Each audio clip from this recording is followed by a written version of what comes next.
Bismillahirrahmanirrahim. Alhamdulillahirrahmanirrahim. Wassalatu wassalamu ala asyrafil anbiya mursalin sayyidina Muhammadin wa ala alihi wa sahbihi ajma'in. Amma ba'd. Subhanaka la ilma lana illa ma 'allamtana innaka antal alimul hakim. Rabbi shrah li sadri wa yassir li amri wa tammin lisani yafqahu qawli. Bismillahirrahmanirrahim. Tafsir surat Yunus ayat 6. A'udzu billahi minasyaitonir rajim. Inna fi ikhtilafil laili wan nahari. Inna fi ikhtilafil laili wan nahari satuhune iku ing dalem pergantiane bengi wan nahari lan awan. Bizzahabih kalawan lunga wal majih lan teka. Wa ziyadatih lan tambah. Wan nuqsanih lan kurang. Wa malan barang khalaqa kang dadiaken Allah sapa Allah fis samawati ing dalem pira-pira langit min malaikatin saking pira-pira malaikat wa syamsin lan srengenge wa qamarin lan bulan wa nujumin lan pira-pira bintang wa ghairi dzalika lan sakliyane mengkono-mengkono mazkur wa fil ardi lan ing dalem bumi min hayawanin saking pira-pira hewan wa jibalin lan pira-pira gunung wa biharin lan pira-pira segara wa anharin lan pira-pira kali wa asjarin lan pira-pira kayu wa ghairiha lan liyane kabeh. Tadi di atas itu jadi khobar inna fi ikhtilafi.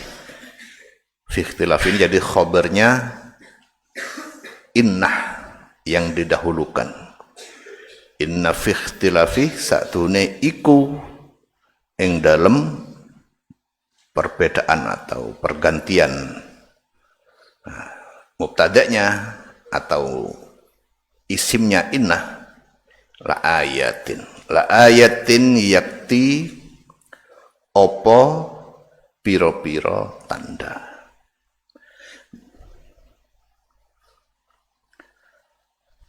Nah, coba Suliadi. Ini ayatin i'rabnya apa? Nah, kok bisa jer? Coba ini siapa? Kamu. La ayatin i'rabnya apa?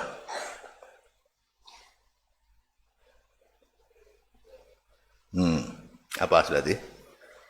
Rofa. Kenapa jadi rofa? Nasab. Ya. Kenapa jadi nasab? Isimnya inna. Ya. Terus nasabnya pakai?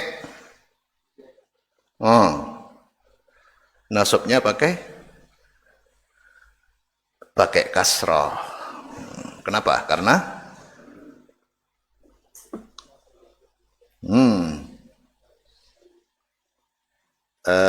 Faisal. La ayatin i'rabnya apa? Nasab. Karena nasab dengan apa? Dengan kasrah. Karena jamak muannats salim gitu. La ayatin yakti, jadi lam itu bukan lam jar itu ya. La ayatin itu namanya lam muzahlaqah, tidak mengejarkan. Itu tidak berpengaruh kepada kata setelahnya. Kalau lam jar itu lamnya kasrah.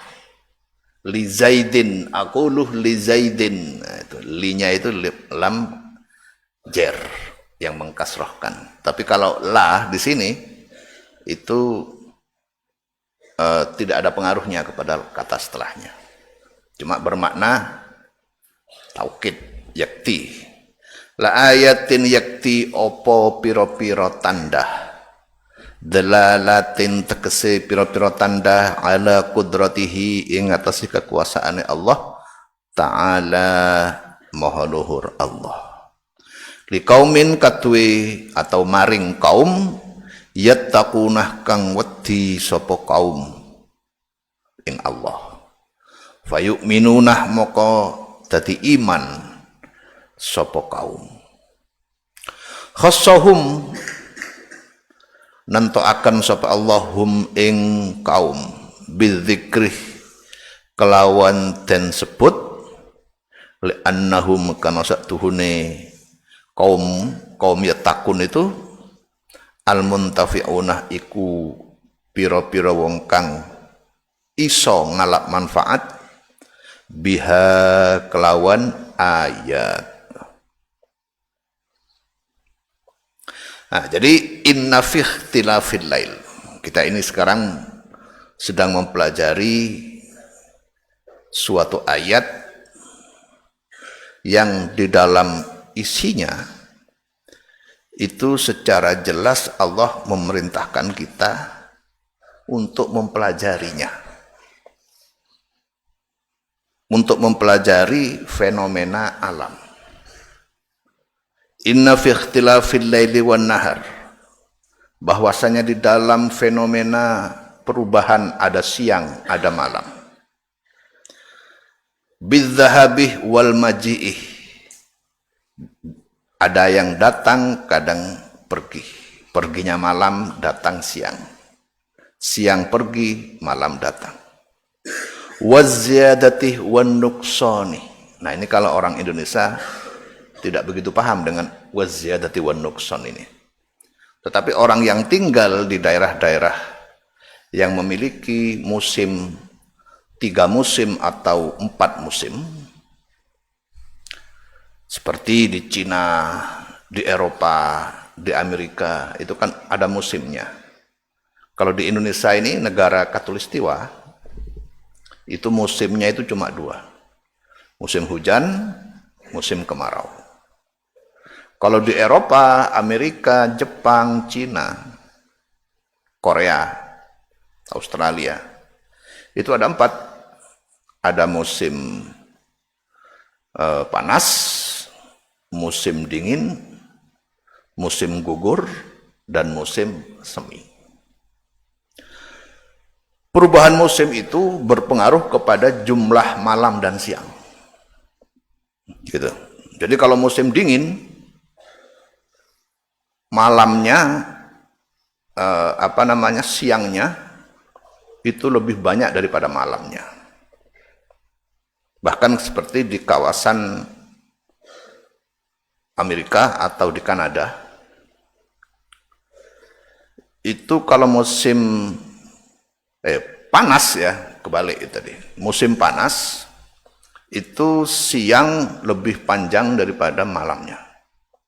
Jadi orang yang ada di Amerika bagian utara dan di bagian Kanada, itu kalau musim panas, siangnya itu bisa sampai 20 jam. Sebenarnya ini nggak masalah, siang 20 jam. Tapi akan menjadi masalah bagi orang yang berpuasa. Karena berarti berpuasanya 20 jam. Jadi sahur itu imsaknya atau subuh itu jam 3 sudah subuh. Berbukanya kira-kira jam 9 malam atau jam 12. Nah, berat. Sehingga sampai keluar, dan itu juga terjadi di Eropa. Eropa bagian utara yang istilahnya negara Skandinavia. Negara Skandinavia itu seperti Swedia, Norwegia, Islandia, di mana di situ juga kondisi siang dan malam itu malah lebih ekstrim. Siangnya 6 bulan, malamnya 6 bulan. Jadi 6 bulan itu siang terus, nggak ada malamnya. 6 bulan berikutnya malam terus, nggak ada siangnya. Sehingga sampai para ulama kemudian membuat fatwa bahwa negara-negara yang siang dan malamnya tidak normal seperti itu, maka hukum waktu sholat, waktu puasa itu mengikuti waktu negara terdekat. Itu salah satu pendapat. Atau pendapat yang lain mengikuti waktu di Mekah. Jadi kalau mulai puasa subuh, ya lihat aja di Mekah. Di Mekah jam berapa? Sudah imsak apa belum di Mekah? Ya udah, kalau di Mekah imsak, ya udah di situ imsak juga. Walaupun di sana mungkin masih malam, tengah malam. Waktu berbuka juga begitu, mengikuti waktu Mekah. Jadi ada dua pendapat. Kalian perlu itu tahu. Siapa tahu dari kalian itu ada yang nanti kuliah di Eropa sana, di Norwegia, yang cuacanya seperti itu. Atau di Kanada yang berdekatan dengan Amerika, itu juga begitu. Jadi, nah, itu yang dimaksud di sini waziyadati wan nuqsani. Siang kadang-kadang lebih panjang daripada malam, di masa tertentu kadang-kadang malamnya lebih panjang daripada siang. Kalau di negara ASEAN atau yang disebut dengan negara Khatulistiwa seperti Indonesia, kemudian Brunei, Malaysia, Singapura, Thailand, Vietnam, itu sepanjang tahun tidak ada perubahan ekstrim. Malam dan siang hampir sama. Cuma sedikit berbeda, mungkin nambah setengah jam atau 2 jam. Seperti sekarang ini kan subuh jam berapa? Jam 4 ya. Jam 4. Kadang-kadang setengah 5 baru subuh. Cuma beda setengah jam. Antara musim hujan dengan musim kemarau. Tapi kalau di negara-negara tadi itu sangat ekstrim perubahannya, dan juga cuacanya juga sangat ekstrim. Kalau panas sekali, kalau hujan, kalau dingin sekali. Maka tempat belajar yang ideal sebenarnya ya di negara ASEAN ini, karena cuaca sangat mendukung, tidak terlalu dingin, tidak terlalu panas, apalagi di Malang. Ya, paling bagus, tidak terlalu panas juga tidak terlalu dingin, seperti di Al Khairat. Maka ini waktu belajar yang tepat bagi kita untuk kita manfaatkan. Kalau seperti di negara-negara yang cuacanya ekstrim, itu libur sekolahnya sampai 3 bulan. Kenapa sampai libur segitu? Karena tidak bisa sekolah. Jadi keluar dari rumah menuju sekolah itu tidak sanggup, saking dinginnya. Walaupun pakai jaket yang tebal, rangkap sampai 10 bajunya itu, masih kurang kuat untuk menahan dingin. Nah, jadi di Indonesia ini bisa belajar sepanjang tahun, nggak pakai libur bisa. Maka itu harus kita syukuri. Disyukuri dengan gimana caranya? Ya dengan belajar yang rajin. Itu. Nah, kenapa terjadi perubahan cuaca? Kenapa cuaca di Indonesia berbeda dengan di Saudi? Panasnya. Kenapa di Saudi itu kalau panas sekali, 50 derajat. Kemudian kalau kita mengarah ke selatan, ke Afrika perbatasannya Mesir, yaitu Sudan, itu panasnya bukan hanya 50, tapi bisa sampai 60 derajat. Kalian tidak bisa membayangkan itu. Tetapi bayangannya begini, kalau kalian megang teflon, kemudian taruh telur di situ, itu langsung matang. Nah, gitu. Langsung matang di situ telurnya. Kalian pun begitu, kalau berjemur di situ matang. Tinggal makan aja udah, tinggal ngasih kecap. Nah, itu kalau di Sudan. Jadi kalau di Sudan itu musimnya 2. Ini kata-kata teman-teman Sudan, teman kuliah Sudan. Apa musimnya di Sudan itu? 1 musim panas, yang kedua panas sekali. Nah, itu kalau di Sudan. Makanya kalau ada dosen UIN Malang ini, yang dari Sudan udah betah aja di Indonesia itu, nggak pulang-pulang. Karena di sini enak sekali cuacanya. Nah, tapi yang di sini yang ingin diingatkan oleh Allah adalah bahwa fenomena-fenomena alam seperti itu, berbagai perubahan cuaca, ketidaksamaan cuaca antara bagian bumi yang di selatan, bagian bumi yang di tengah maupun yang paling utara, itu semua sebagai tanda yang kalau kita pelajari secara mendalam akan memperkuat doktrin dari Islam bahwa Allah itu hanya satu. Nah, itu keesaan ketauhidan Allah. Tetapi kita tidak akan bisa meneliti fenomena alam kalau kita tidak sekolah. Gitu loh. Kita paling cuma tahu, oh iya ya sekarang malam, sekarang udah siang. Tapi nggak ngerti maksudnya itu apa siang malam, ya biasa aja bagi orang yang tidak sekolah. Maka di sini dengan secara nggak langsung ini perintah bagi kita untuk selalu belajar, dan belajar itu bukan hanya belajar agama, tapi juga mempelajari tentang fenomena alam. Ilmu tentang fenomena alam itu namanya natural sciences atau ilmu alam yang berkaitan dengan biologi, fisika, kemudian kalau masalah-masalah yang alam-alam yang lain, termasuk juga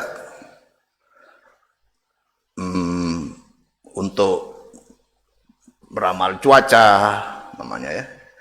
Semua itu adalah ilmu-ilmu yang berkaitan dengan sains. Makanya Imam Ghazali dalam Ihya Ulumuddin, kemudian ada ulama-ulama lain yang setelahnya seperti Al-Muflih di dalam Al-Adab Syar'iyah memastikan bahwa mempelajari ilmu alam termasuk ilmu umum yang lain itu hukumnya adalah fardu kifayah. Kenapa? Ya karena diperintah oleh Al-Quran. Diperintah. Di sini termasuk inna fi ikhtilafil laili wan nahar dan seterusnya, kemudian la ayatin. Bagi siapa? Liqaumin yattaqun.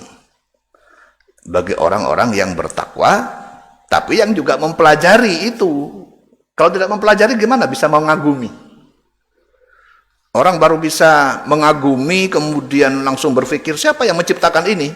Itu kan setelah tahu, setelah mendalami, baru kemudian begitu hebat sistem di dunia ini, di alam semesta ini begitu hebat.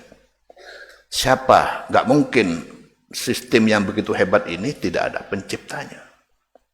Dan tidak mungkin pencipta itu ada banyak, pasti cuma satu. Pencipta itu nggak mungkin lebih dari satu. Nah, baru begitu. Kegaguman baru timbul setelah kita memahami secara mendalam suatu fenomena. Nah, itu yang diperintahkan. Makanya tidak tepat kalau santri itu hanya hormat kepada guru agamanya saja. Guru umum juga harus dihormati. Kenapa? Ya karena mencari ilmu umum dan ilmu agama sama-sama fardu. Sama-sama wajib. Wajib itu artinya apa? Wajib itu artinya kalau dilakukan dapat pahala. Kalau ditinggalkan berdosa. Berarti orang yang ahli ilmu umum itu kalau di negara Timur Tengah ya juga disebut ulama. Disebut ulama. Cuma di sini aja yang beda. Sini kalau guru agama ustadz, kalau guru umum pak guru kan gitu. Tapi kalau di luar itu sama-sama ulama, kalau sama-sama ahli. Nah itu ya. Jadi fenomena alam. Ya, tetapi di sini mufassir menggarisbawahi bahwa fenomena alam dan orang yang memiliki ilmu tentang fenomena alam itu akan menjadi orang yang bertakwa, mengambil manfaat, semakin takut kepada Allah, apabila dia al-muntafi'unah biha, bisa mengambil manfaat dari itu, bisa berpikir mengaitkannya dengan Allah. Apakah ada orang yang ahli di bidang sains yang kemudian tidak bisa mengambil manfaat? Ada. Sebagian orang saintis itu setelah tahu malah dia kegeeran. Kegeeran dalam arti apa? Oh, ini berarti bumi, langit, matahari ini berjalan sendiri, nggak mungkin ada yang buat, sehingga membuat mereka menjadi ateis. Menjadi ateis. Ateis itu berarti tidak percaya adanya Tuhan. Ada yang seperti itu. Jadi kepintaran mereka dalam sains dan teknologi justru membuat mereka menjadi anti agama. Kenapa? Ya karena mereka berpikir bahwa semua sudah terjadi seperti itu secara alamiah. Gak perlu bantuan Tuhan. Karena nggak perlu bantuan Tuhan berarti ya nggak perlu ada Tuhan. Nah, ada yang banyak saintis yang seperti itu. Karena dia sudah tahu 2 tambah 2 itu 4, ya berarti kita tanpa sholat pun ya tetap 2 tambah 2 ya 4. Nah, mikirnya gitu. Tetapi mereka berpikirnya kurang 1 tahap. Kenapa mereka begitu? Karena mereka berpikirnya kurang 1 tahap lagi ke atasnya. Apa itu? Bahwa adanya fenomena itu, walaupun fenomena alam ini berjalan secara otomatis, tapi kan ada yang membuat dia menjadi otomatis. Kan gitu, nggak pikir sampai ke sana. Sama dengan kita menikmati naik motor, Faisalnya apa motornya? Faisal senang sekali sama motornya Vario. Senang kalau pagi diusap-usap, dicuci. Tapi ya mikirnya begitu aja. Saya punya motornya karena saya beli. Udah sampai situ, nggak mikir siapa yang buat motor ini. Nggak mikir sampai ke situ. Ya motor ini kalau dirawat pasti bagus. Kalau sudah sekian bulan harus dirawat, diganti uli samping, nggak pakai uli samping ya, ganti uli bawah supaya tetap bagus larinya. Mikirnya sampai ke situ aja. Tapi nggak sampai memikirkan bahwa siapa pencipta dari Vario ini. Kalau seandainya mikir sampai situ berarti wah hebat juga orang Jepang itu membuat Vario ini bisa bagus. Dan gitu. Nah, orang-orang ateis itu mikirnya seperti itu. Memikir bahwa mereka tahu bumi itu berputar dengan sendirinya. Matahari juga mengelilingi bumi, bulan juga mengelilingi matahari. Sehingga terjadi siang dan malam. Dan mereka berpikir itu semua berjalan otomatis, kan sudah otomatis itu, sudah jalan sendiri. Nggak ada itu malaikat-malaikatnya nggak kelihatan, udah sampai di situ aja. Tanpa berpikir bagaimana mungkin barang-barang itu ada tanpa ada yang mengadakan. Nggak sampai ke situ mikirnya. Bagaimana mungkin bulan itu ada kalau nggak ada yang menciptakan? Nah, sehingga kata mufassir di sini orang-orang seperti itu, ateis-ateis itu termasuk orang yang tidak al-muntafi'una biha, tidak bisa mengambil manfaat dari adanya fenomena alam. Kita sebagai umat Islam diperintahkan agar kita ketika mempelajari sains itu jangan lupa niat sejak awal tujuannya adalah untuk meningkatkan keimanan itu.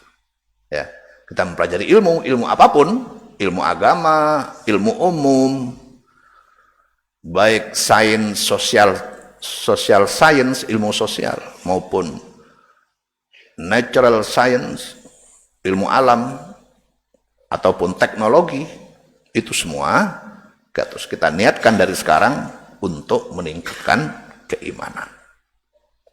Niat awal itu penting, karena itu akan mempengaruhi cara berpikir kita ke depannya. Sehingga kalau kita bisa mengambil manfaat dari fenomena alam itu, maka kata mufassir di sini liqaumin yattaquna fayu'minuna. Maka kemudian orang-orang itu, ahli-ahli saintis yang mendalami ilmu alam itu fayu'minuna akan beriman. Akan bisa beriman. Apakah ada yang seperti itu? Ada. Banyak orang barat yang kemudian beriman setelah mempelajari berbagai macam sains. Khassahum bidzikri. Khassahum bidzikri. Allah menyebut orang-orang yang bertakwa secara khusus. Kenapa? Li'annahum al-muntafi'una biha, karena merekalah yang bisa mengambil manfaat dari adanya fenomena alam tersebut. Jadi saintis itu ada dua. Yang disebut saintis ini orang yang sudah lulus S3 di bidang-bidang sains, ya. Itu ada dua. Ada yang menurut Al-Qur'an, menurut mufassir, ada yang al-muntafi'una biha, ada yang ghairul muntafi'ina biha. Orang yang bisa mengambil manfaat, mengambil pelajaran dari fenomena alam, ada yang tidak. Nah, yang disebut di Quran di sini itu adalah orang-orang yang bisa mengambil manfaat sehingga membuat fenomena alam yang hebat luar biasa itu kemudian membuat mereka semakin beriman. Kita itu melihat, mempelajari cara sepeda motor bisa jalan itu kan kita sudah kagum. Padahal itu kan cuma saling berkait kan. Sepeda itu kenapa bisa? Karena digerakkan oleh mesin kemudian memutar rantainya memutar roda. Itu mudah dicerna. Tetapi bagaimana ketika Allah menciptakan alam yang nggak ada rantainya, nggak ada talinya, tapi kemudian bisa bergerak semua dan jumlahnya itu triliunan. Makanya di sini di teks Al-Quran itu ketika menyebut langit itu pakai jamak samawat. Jadi karena langit itu ya planet-planet itu yang jumlahnya triliunan. Sementara kalau bumi itu cuma disebut dengan bentuk mufrad, wal ardi, bukan arodi, bukan, tapi ardi, bumi cuma satu. Tapi kalau langit samawat, beberapa langit. Artinya itu ya langit itu maksudnya ya yang selain bumi, planet-planet yang ada di alam semesta. Yang seperti saya katakan sebelumnya, jumlah dari planet itu dan bintang-bintangnya itu bukan hanya miliar, tapi triliun. Dan itu selalu bergerak, nggak diem, selalu bergerak, tanpa ada yang bertabrakan satu sama lain. Saling mengelilingi, di antara bumi dikelilingi oleh apa tadi? Bulan dan sebagainya, matahari, saling, tapi tanpa ada tabrakan, sesuai di porosnya masing-masing. Di mustaqorrillah, bergerak di poros masing-masing. Karena itu, maka ketika ada salah seorang pakar teknologi ya, yang sekarang itu kan sekarang sedang membuat persiapan pesawat terbang yang bisa sampai ke Mars. Bagaimana cara ke Mars? Itu berbeda dengan cara kita dari Karangsuko ke Malang. Itu kan kalau Karangsuko ke Malang dia naik sepeda motor, langsung aja naik lewat jalan-jalan itu. Tapi kalau bumi menuju Mars, itu nggak langsung ke Mars, langsung begitu, enggak. Tapi muter dulu gini, muter sampai ke sana. Dan itu di kemungkinan memakan waktu 6 bulan sampai ke Mars itu dari bumi. Karena caranya bukan langsung begitu, tapi muter dulu, muter terus sampai melebar sampai ke Mars. Sehingga menurut teknologi yang berkembang sekarang, itu kalau di Mars itu ada orang, kemudian di situ juga ada HP, ngirim WA ke bumi, itu juga butuh 6 bulan. Nyampainya WA-nya itu ke bumi itu 6 bulan. Karena muter-muter dulu itu tadi, mengikuti arah perputaran tadi. Nah, ketika kita tahu hebatnya alam itu, dari ilmu-ilmu seperti itu, Maka kita yang memang dari awal niatnya sudah untuk meningkatkan iman, akan semakin tebal keimanan kita. Betapa hebatnya, maha kuasanya Allah. Jadi ketika Allah disebut Al-Qadir, maha kuasa, itu betul-betul maha kuasa. Bukan kaleng-kaleng. Kalau yang buat mobil aja disebut jenius, bisa membuat mobil, pesawat bisa terbang, itu disebut orang-orang jenius, kuat, perkasa. Maka Allah ini maha perkasa. Nah, jadi kita mempelajari alam itu salah satu tujuannya itu, untuk semakin menebalkan keimanan kita. Dan itu bisa terjadi kalau memang kita niatkan dari awal untuk meningkatkan iman.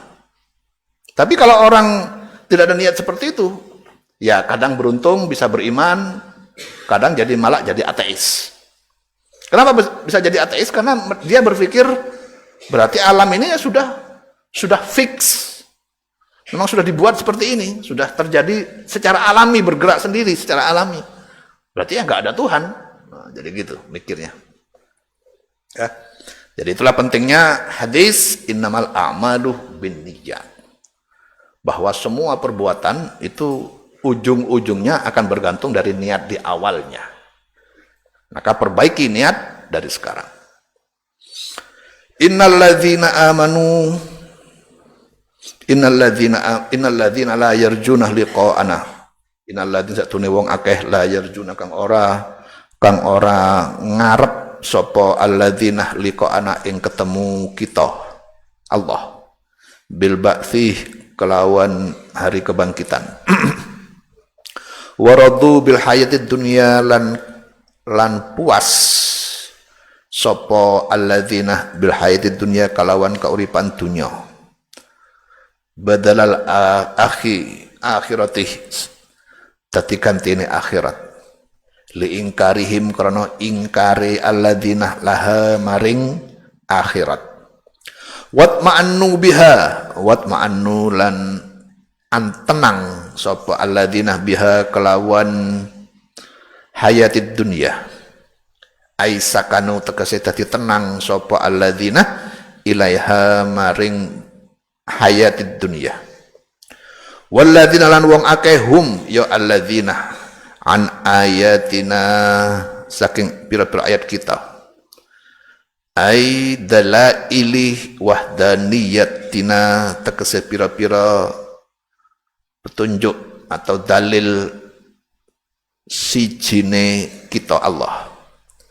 Ghafilunah iku lali kabeh ai tarikunah tegese ninggal kabeh lin nadhari fiha maring ningali atau angen-angen fiha ing dalem wahdaniyatina atau fiha ing dalem dalail wahdaniyatina.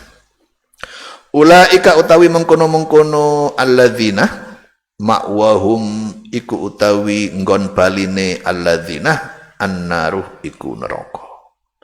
Bima sebab barang kanu kang ana sapa alladzina yaksibuna iku ngelakoni sapa alladzina minasyirki nyatane saking syirik wal ma'asi lan pira-pira kemaksiatan. Nah, ini ancaman dari Allah bagi orang yang ketika mempelajari sains secara mendalam tapi mereka merasa puas, tidak memiliki keinginan untuk mengaitkan fenomena alam ini dengan adanya satu-satunya pencipta, yang sang maha pencipta, yaitu Allah. Maka orang seperti itu berarti hanya ingin hidup di dunia saja. Mereka tidak percaya adanya kehidupan di akhirat. Maka mereka itu termasuk kata Al-Quran waradu bil hayatid dunya. Mereka merasa puas dengan kehidupan dunia saja. Nah, orang seperti ini yang dikecam. Tetapi kecaman kepada kehidupan dunia bukan berarti kita tidak boleh melakukan sesuatu di dunia, bukan begitu. Bukan berarti kita tidak boleh mencari harta. Bukan berarti kita tidak boleh mencari harta sebanyak-banyaknya, bukan. Boleh kita mencari harta sebanyak-banyaknya itu. Jadi kaya terkaya di dunia nggak apa-apa. Nah, ini jangan salah, kadang-kadang ustadz itu, sebagian ustadz itu menyuruh umatnya suruh wiritan aja. Itu malah salah itu. Orang hidup di dunia kok disuruh wiritan terus. Ya harus wala tansah nasibaka minad dunya, kata Al-Qur'an. Jangan lupakan kebutuhan hidupmu itu harus juga kamu cari di dunia ini. Cuma yang dikecam oleh Allah kalau kita mencari kehidupan dunia tanpa peduli aturan syariah. Nah, ketidakpedulian aturan syariah itulah yang disebut dengan radu bil hayatid dunia. Mereka hanya puas dengan kehidupan dunia. Kenapa? Sebab kalau orang mencari harta tanpa peduli akhirat, maka dia akan membenarkan segala cara untuk mencapainya.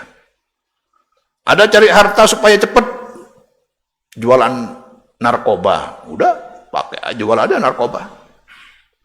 Supaya cepat main judol jadi bandar judi, dilakoni, dikerjakan, karena tidak takut syariah, tidak takut kehidupan akhirat. Itu yang dilarang. Ingin kaya cepat, dapat triliunan, korupsi. Kebetulan dia sedang jadi menteri, kemudian ada proyek yang nilainya triliunan, ya udah habisi semua. Nah gitu tuh yang nggak boleh. Mencari dunia tapi tidak mengikuti aturan syariah. Adapun mencari dunia dengan tapi tetap mengikuti aturan-aturan syariah itu dianjurkan, bukan malah nggak boleh, dianjurkan. Kenapa? Karena dengan harta itulah kita bisa membantu banyak orang. Semakin kaya kita, maka akan semakin banyak yang terbantu. Kalau kita caranya mengikuti aturan syariah. Gak apa-apa orang kerja dari pagi sampai jam 9 malam umpamanya, buka toko pagi sampai 9, gak apa-apa.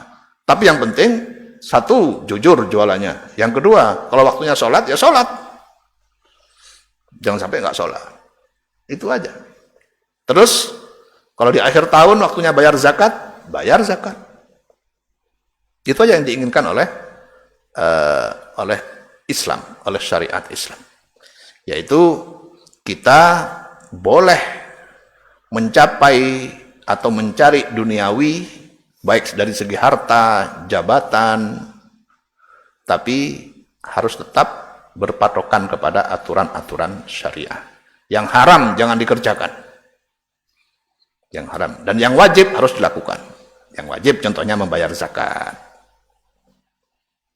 Nah, seperti kemarin saya cerita waktu pengajian legi itu, di Saudi ada pemilik, kalau kalian ke Saudi itu ada bank namanya Bank Ar-Rajhi.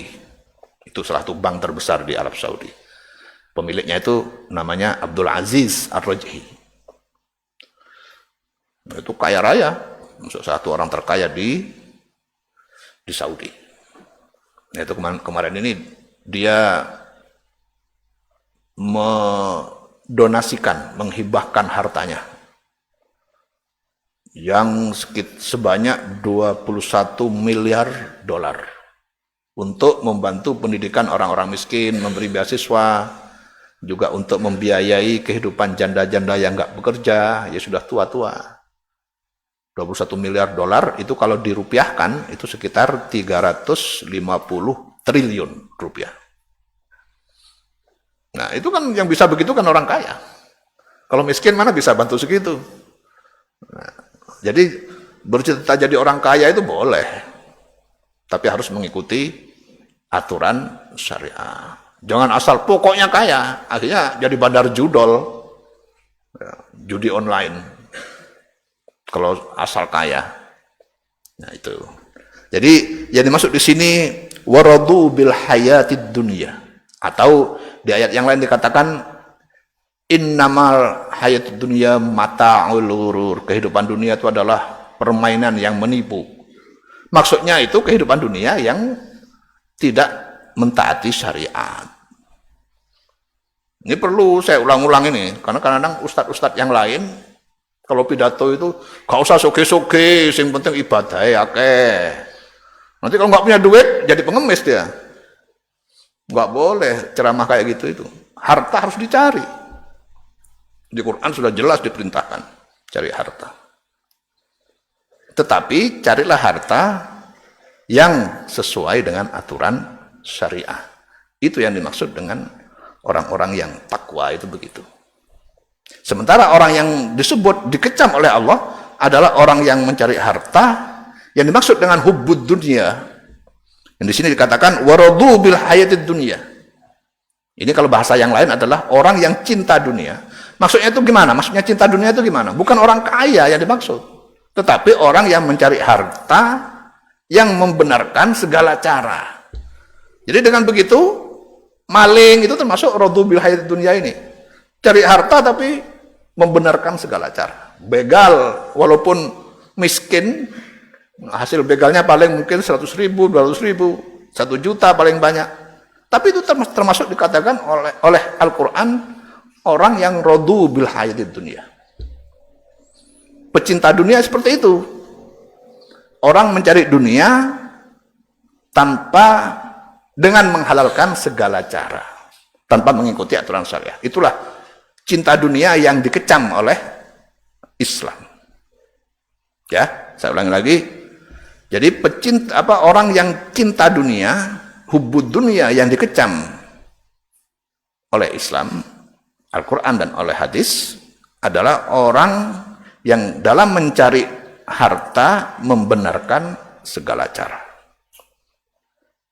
Tapi orang yang mencari harta dengan tetap mengikuti aturan-aturan syariah, itu bukan pecinta dunia, itu orang-orang yang dipuji oleh Allah sebagai orang yang di surat Ad-Duha dikatakan wa amma bi ni'mati rabbika fahaddits, maka kepada karunia yang diberikan oleh Allah kepadamu ceritakanlah. Maksudnya itu apa? Kalau kalian kaya, sedekahkan. Dipuji orang kaya itu dalam Al-Quran. Tapi orang miskin juga dipuji. Kalau memang udah usaha kok mentok terus, gak hasil-hasil, ya tetap dipuji juga. Tetapi pujian Al-Quran kepada orang kaya itu lebih tinggi. Kenapa? Karena dia bisa memberikan manfaat kepada banyak orang. Ya.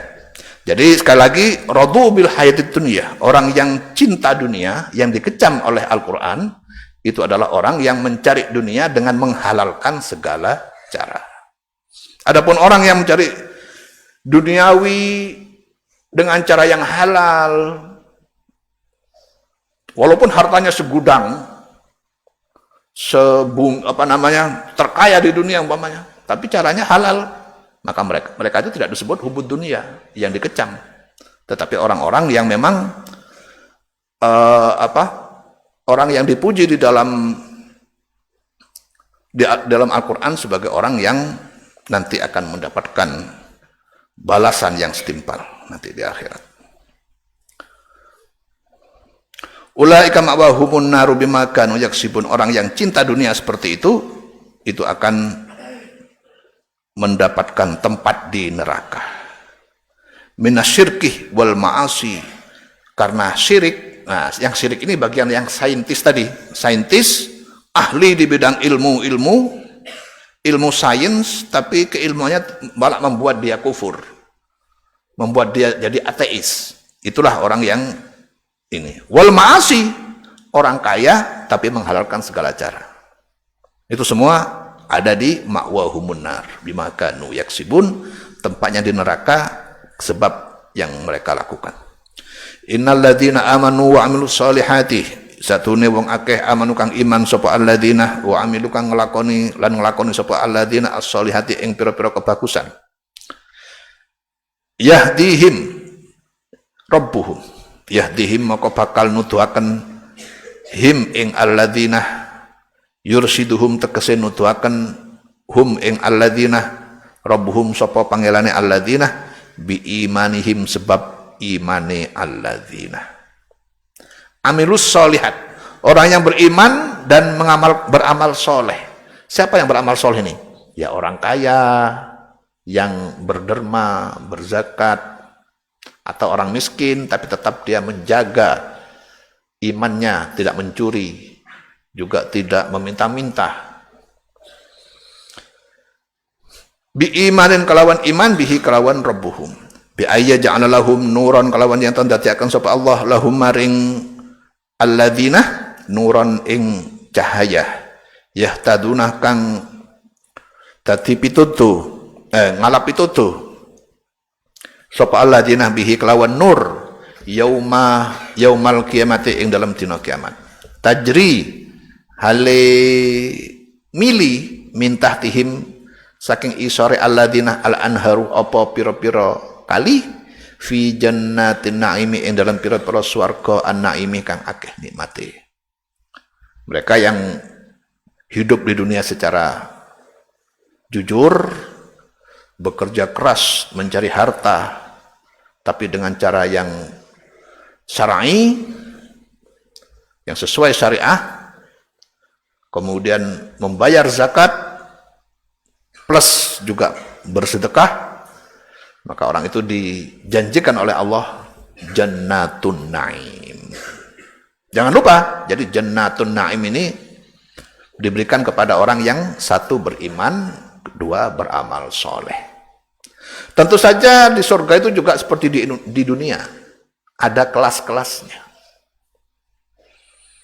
Ya, kelas orang kaya yang banyak amalnya tentu beda dengan orang miskin yang amalnya sedikit.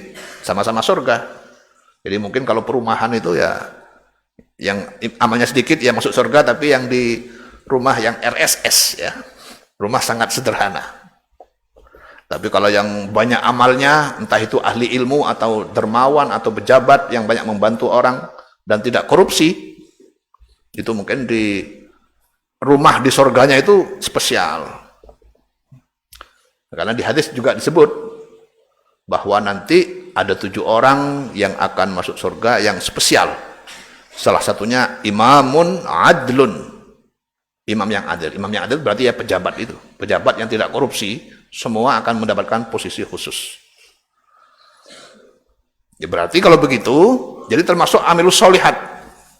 Pejabat yang tidak korupsi dan jujur, itu menempati posisi khusus di surga. Kenapa? Kenapa ya? Karena pejabat itu manfaatnya banyak. Bermanfaat bagi orang banyak. Di dalam Islam itu, pahala itu terbagi menjadi 2. Ada pahala yang mana pahalanya itu dari perbuatan yang banyak manfaatnya. Ini pahala tertinggi. Ada suatu perbuatan baik yang manfaatnya cuma kepada dirinya sendiri. Maka ini dari segi pahala lebih kecil daripada pahala yang tadi itu, yang ada manfaatnya bagi orang banyak. Makanya di hadis-hadis itu yang sangat paling dipuji itu adalah orang yang punya manfaat banyak bagi orang lain. Itu imamun adlun, termasuk pejabat-pejabat yang adil, tidak korupsi. Kemudian orang kaya yang berderma, itu 2. Yang ketiga ulama yang banyak ilmunya dan soleh, beramal soleh, al ulama ul amilun.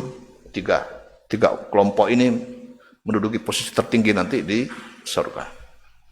Karena mereka yang paling bermanfaat. Da'watuhum utawi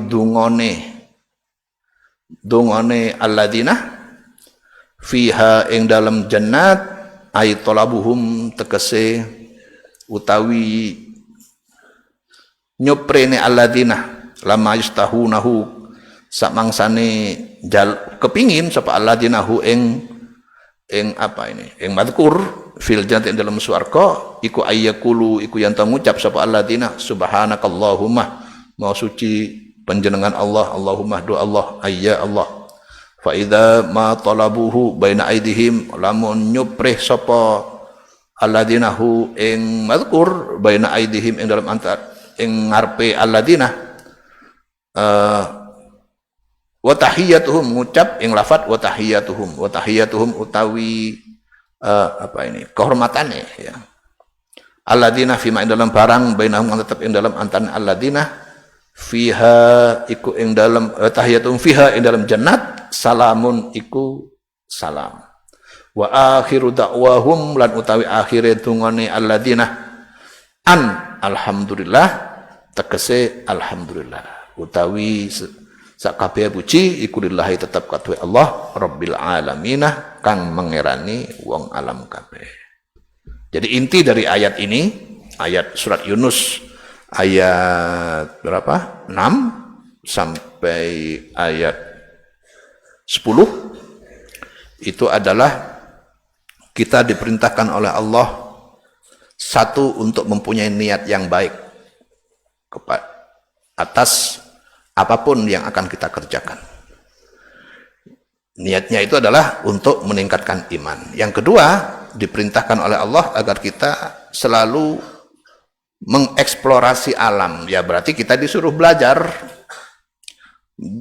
Kalau gampangnya kalau bahasa sekarang itu disuruh kuliah ngambil jurusan sains. Nah gitu. Ya.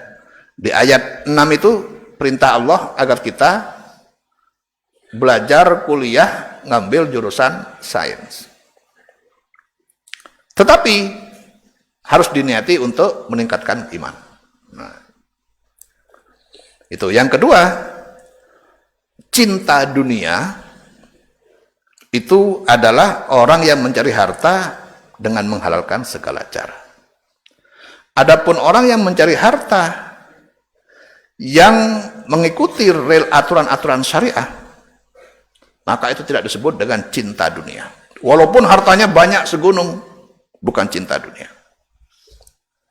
Sebaliknya, kalau orang mencari harta dengan membenarkan segala cara, termasuk membenarkan yang haram, seperti begal, pencuri, perampok, ataupun yang besar, seperti koruptor, maka itulah yang disebut dengan radu bil hayatid dunia, atau orang-orang yang mencintai dunia saja tanpa cinta akhirat.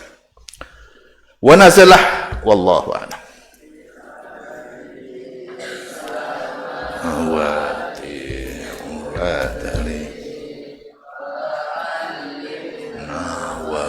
Adibana ya Rabbi bi husni. Bismillahirrahmanirrahim. Babu Sahihul Bukhari. Babu ismi man mana'ah ajral ajirih, utawi iki ikun bab nerangake dosane wong kang nyegah sapa man ajral ajirih ing upahe pekerja. Sudah bekerja tapi nggak dibayar, itu dosanya, dosa besar, zalim. Hadatsana Yusufu ibnu Muhammadin qala hadatsani Yahya ibnu Sulaimin an Ismail ibn Umayyah an Sa'id ibn Abi Sa'id an Abi Hurairah radhiyallahu an Nabi sallallahu alaihi wasallam qala Allah taala dawuh sapa Allah taala salasatun iku wong telu anah utawi ingsun khosmuhum iku musune salasah yaumal kiamati ing dalem dina kiamat rajulun nyatane siji wong lanang atau bi kang sumpah sapa rajul bi demi ingsun sumpah demi Allah summa ghadarah moko kare-kare ingkar sapa rajul. Nah ini termasuk peringatan jangan gampang bersumpah, walaupun benar juga sebaiknya tidak bersumpah. Kenapa? Ya karena sebenarnya kalau kita orang menjaga nama baik kita, kita dikenal sama orang sebagai orang yang jujur, kita nggak sumpah pun orang percaya. Tetapi kalau kita dikenal oleh orang yang sering bohong, walaupun kita sumpah, orang juga nggak percaya. Makanya sumpah itu nggak perlu sebenarnya, kecuali di pengadilan aja. Tapi kalau di kehidupan sehari-hari, sebaiknya kita menghindari sumpah. Yang perlu kita tekankan adalah menjaga nama baik kita, jangan berbohong kalau cerita, maka orang akan otomatis percaya kepada apa yang kita bicarakan. Warajulun ba'ah hurran, lan suwiji wong lanang ba'ah kang tuku, kang ngedol sapa rajul hurran ing wong merdeka, fa akala moko mangan sapa rajul samanahu ing upae hur. Jadi kalau artinya orang yang merdeka itu berhak untuk mendapatkan upahnya sendiri. Wa rajulun istajara ajiran, lan wong lanang siji istajara kang nyewa sapa rajul ajiran ing pekerja, fastaufa moko ngelakoni sapa ajir minhu saking rajul, walam yu'tihi lan ora maringi sapa rajul hu ing ajir ajrahu ing upae rajul, ing upae ajir.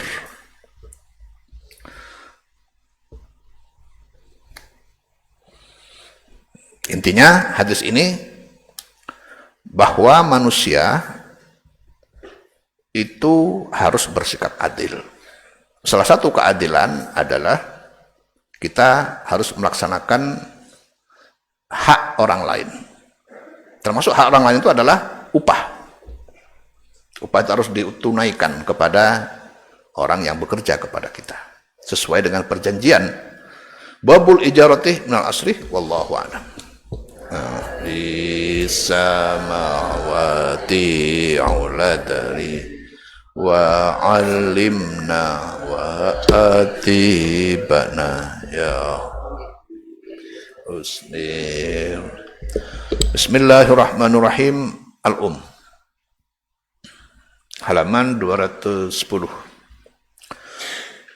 Akhbarana Ar-Rabi'u qala akhbarana Syafi'i qala akhbarana Sufyan ibnu Uyainah 'anil 'Alla ibn Abdurrahman an abihi an Abi Hurairah anna Rasulullah sallallahu alaihi wasallam qala kullu salatin utawi saben-saben salat lam yuqra fiha kang ora den wacani apa fiha ing dalam salat bi ummil Qur'anih kelawan Al-Fatihah fahiyah maka utawi salat khidaun iku kurang. Fahiyah maka utawi salat khidajun ya. Khidajun iku kurang. Ainuk sonun. Akhbarana Rabi'u qala akhbarana Asy-Syafi'i qala akhbarana Sufyan an Ayyub bin Abi Tamimah an Qatadah an Anasin qala kana Nabi sallallahu alaihi wasallam ono sapa Nabi Muhammad sallallahu alaihi wasallam Abu Bakrin wa Umaruh yastaftihunal qiraatah iku ngawiti sapa kabeh Nabi dan seterusnya al-qiraatah ing maca Fatihah bil hamdulillahi rabbil alamin kelawan bacaan alhamdulillahi rabbil alamin.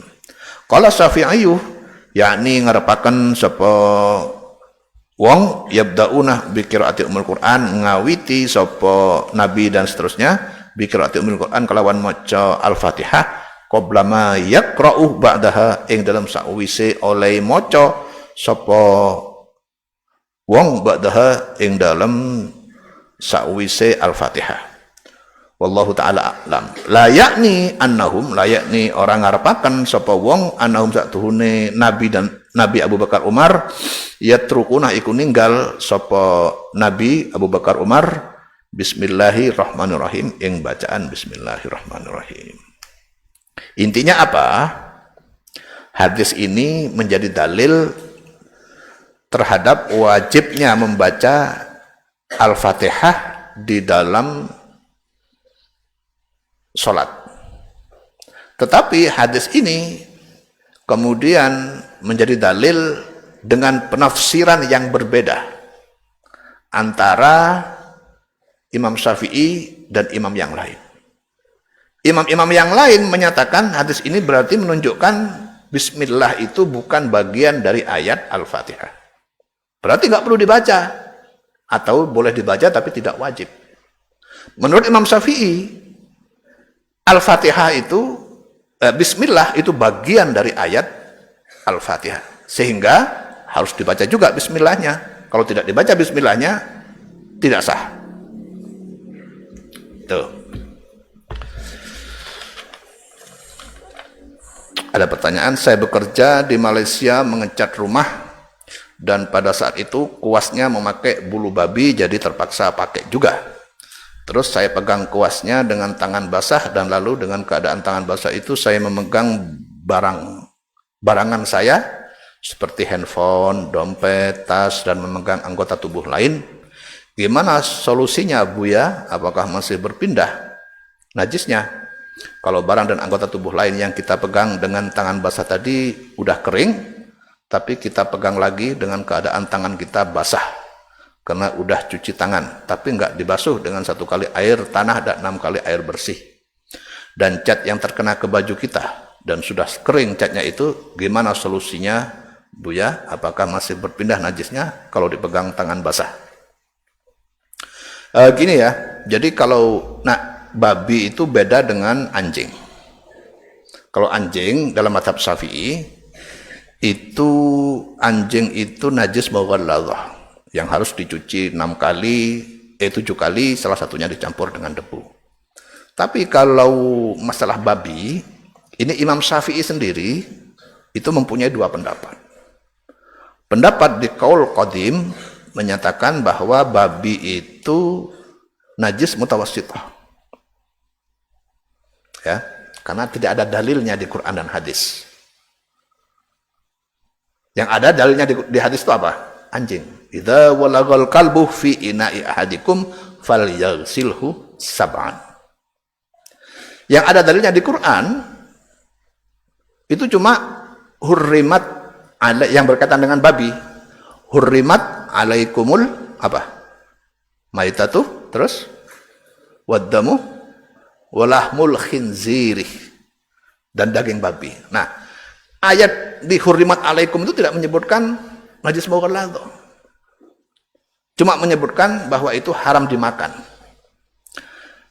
Segala hal yang haram dimakan maka statusnya najis mutawassithah. Maka di situ maitatuh, bangkai. Najis apa, Faisal? Najis apa bangkai itu? Mutawassithah.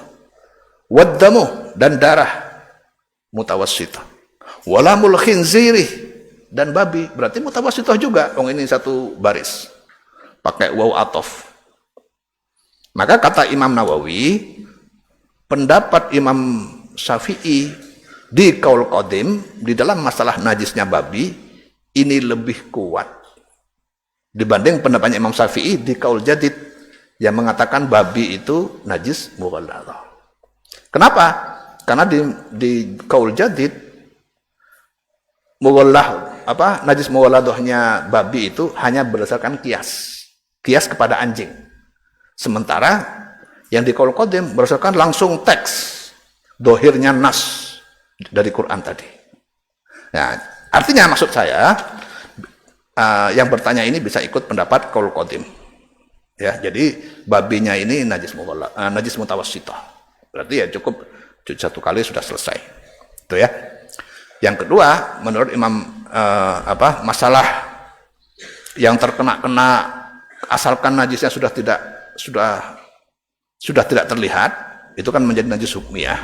Itu tidak berpindah najisnya itu ke tempat lain menurut madhab Maliki. Ikut saja itu biar tidak was-was. Yang kedua, saya LDR. Apa? Ngerti LDR ini? Apa? Siapa ini? Kamu? Apa LDR artinya? Ya, singkatannya apa? Ya, long distance relationship ya. Hubungan jarak jauh.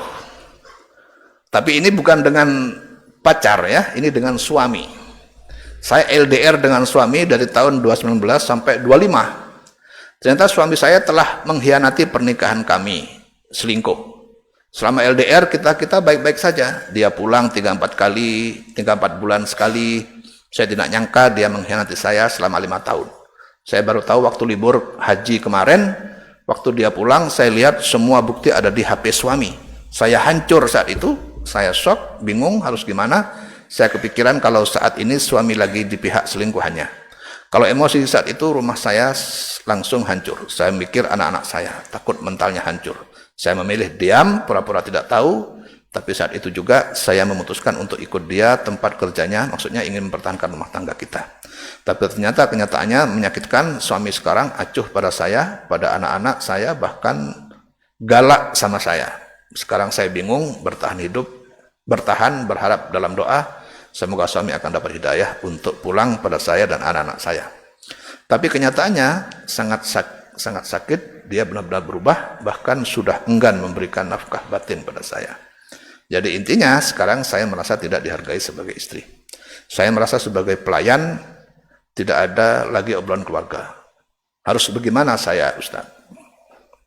Gini, kalau memang sudah tidak bisa diperbaiki, ya bisa mengajukan gugat cerai ke pengadilan. Ya. Cerai itu ya nggak apa-apa, kalau dalam situasi di mana cerai itu biasa dianggap lebih baik daripada kumpul. Kalau kumpul sakit hati terus, ya mending cerai. Nah, jadi minta ke suami baik-baik supaya menceraikan secara lisan, itu sudah cukup sebenarnya. Tapi kalau suami tidak mau menceraikan secara lisan, maka istri bisa mengajukan cerai ke pengadilan. Itu namanya gugat cerai. Ya, mengajukan gugat cerai. Kalau pengadilan memutuskan cerai, berarti sudah terjadi cerai. Dan kalau sudah cerai, nunggu masa iddah, si istri bisa cari lagi pasangan yang lain. Tapi jangan asal nyari, jangan nyari di jalan-jalan. Kalau nyari jalan-jalan ketemunya kayak gini. Cari yang santri, tapi juga jangan sembarang santri. Dia juga santrinya. Tanya dulu ke teman-temannya gimana. Nah, gitu ya. Intinya cari pasangan yang baik, jangan hanya fokus kepada penampilan fisiknya. Walaupun fisiknya mungkin nggak terlalu ganteng, tapi kalau orangnya baik, jujur, pekerja keras, nah ini yang penting ya, rajin bekerja dan jujur. Nah itu pilih, walaupun tidak terlalu ganteng. Jangan terlalu tinggi mencari pasangan, terutama standar fisiknya. Kenapa? Ya karena kalau yang ganteng itu kan laris itu kan, jadi mudah selingkuh. Malah yang baik itu cari yang tidak terlalu ganteng. Tapi belum tentu yang tidak terlalu ganteng itu juga baik kan gitu. Udah nggak ganteng nggak baik lagi. Itu 2 kali kiamatnya itu. Jadi artinya intinya cari yang baik. Cari yang baik, pekerja keras dan orangnya, wataknya, perilakunya baik. Kalau nggak otomatis santri itu baik ya. Jadi intinya kalau memang ada yang baik itu ternyata santri, itu bagus. Tapi kalau umpamanya ada 2 pilihan, satunya santri, satunya nggak santri. Yang nggak santri kayaknya perilakunya lebih baik, pilih yang nggak santri. Ini tantangan bagi santri supaya jadi orang baik. Itu wallahu a'lam.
متعني بسر حروفه